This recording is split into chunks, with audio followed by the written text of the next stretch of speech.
I'm Margaret in Windsor, and I'm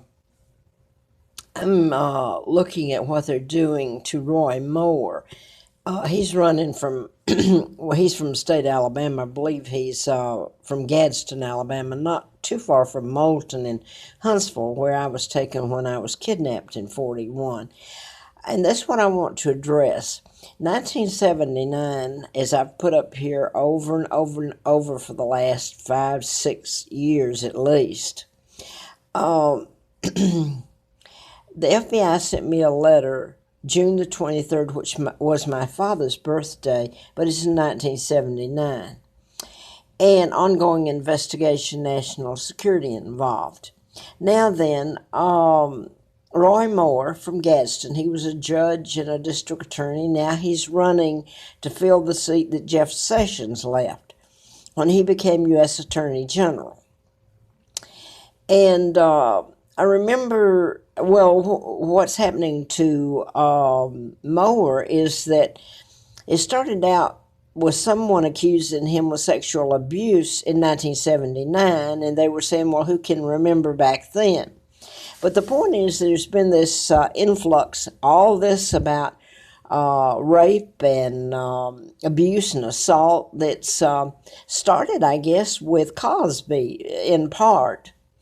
Okay, then it came on down to senators and to molestation up in, who was he, a football coach? But it's been like a rash in that it's finally been told, or being told. But now then they're, what's the word I'm trying to say? I'm tired right at the moment. And we bit getting old in trying to get my name back and tell my story and tell who my father really is and all of this that everybody's ignored. The press has ignored it because the very people that kidnapped me control your press. The Rockefellers, Rothschilds, Bilderbergers, my own uncle George VI was illegal, helped take down his own brother. And Elizabeth's illegal, and the Kennedys. Kennedys helped kidnap me and bring me here. It was a pigsty. That's in 43. They brought me there in 41 and got my identity, stole it, gave me the name of a twin, Peggy and Dempsey. I married Childers. Peggy and Carl, the twins of Lina, she killed Carl right away. And Peggy was killed. The real Peggy was killed a couple of weeks or 1 week before they put me there, so they planned it all, my kidnapping. They had to get rid of me because I was Victoria II the day I was born because of the abdication. They went after my father with character assassination. It was all a lie. He never married this woman.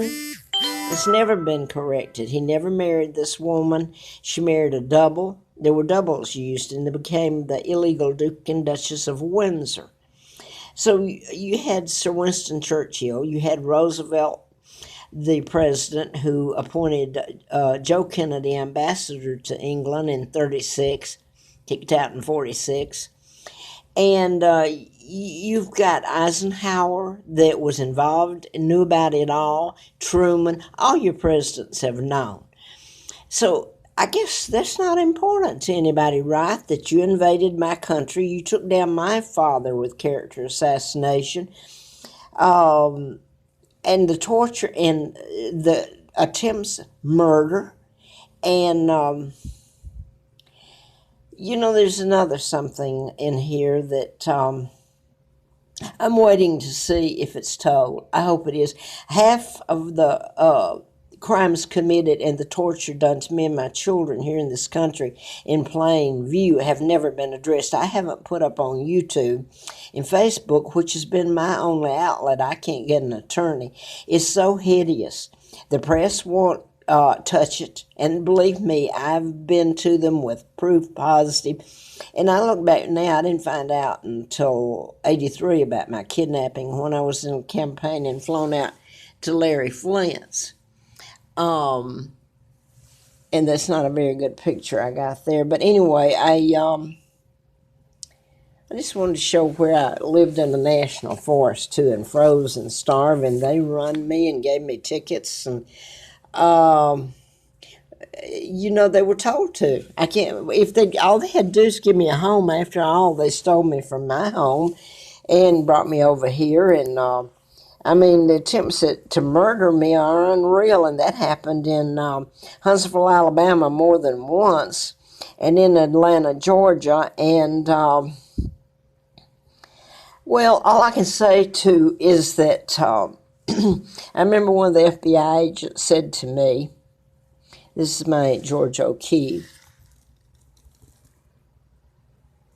and this is me when I was little. There's a couple of pictures there, not many, but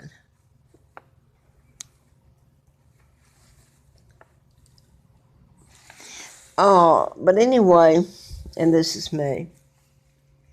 I guess we're not important. There's a blackout on it.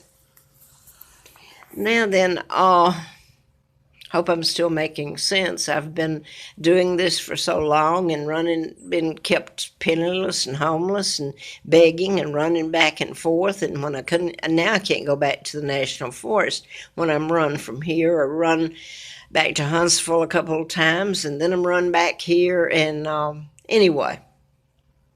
Guess what I wanted to say here at the end is Roy Moore should check the files on me and see if they want to talk to him then and charge him then. I don't know if he did it or not, but I got to tell you, if it's been open season on me, and there is a seal on one down in Atlanta that goes back to about 1975, and my husband turned me over to this man. So my husband in this, maybe that'll be told one day. This man was a doctor, and he was at Parkland in Dallas when John Kennedy was brought in there, shot. He was interning. Now then, John Kennedy helped kidnap me and bring me to Moulton, Alabama, and all this mess that's happened to me, torture, hell. Okay, this Gonzalez went on to Huntsville, and my husband and 9 children lived there then. And to tell what was going on and happening to me then would tear this country down. If you saw it visually, oh yeah, it would. I can't believe the rest of this world would condone what you've done. But then Gonzalez moved to Atlanta, and then we moved to I don't know, not long, a year later, and my husband took me there, and I'm going to leave it at that. My husband was also responsible for getting the attorney that sued him. There's words I could use, I won't. He should have been locked up. He's still in practice there. He's my age, and he's still in practice. He's done pretty good. His son is also a doctor in Atlanta. Now then, I happen to know there was seal put on mine, and I didn't know now I didn't know then what I know now. And that's just one of the torture chambers that went on. Anybody could do anything to me they wanted to. But what he did, and then he did it to, he was a child psychiatrist. He did it to children that came in. He was a psychopath, and obviously he was a pedophile. And I do know that in 1979, they said that he was under investigation, and there was a girl that lived in Laurelwood, and she was, I don't know, I don't think she had finished high school. She was pregnant by the SOB. So when you're talking about, this is nothing at what's been done to me. I was put on the side of the road and begging and freezing and trying to find my children, and none of the truth's been told. 2 sides of the coin. One is like blacklisting me, and my side's never been told. But if Mr. Moore wants to know what the press can do to you, just look at what happened to my father and what's been done to me here in Alabama, Georgia, here. I guess that's all I have to say right now. The press has totally ignored me, so I guess I didn't count, did I? I look at them and listen to them, and I wonder if they even know what the heck they're talking about at times.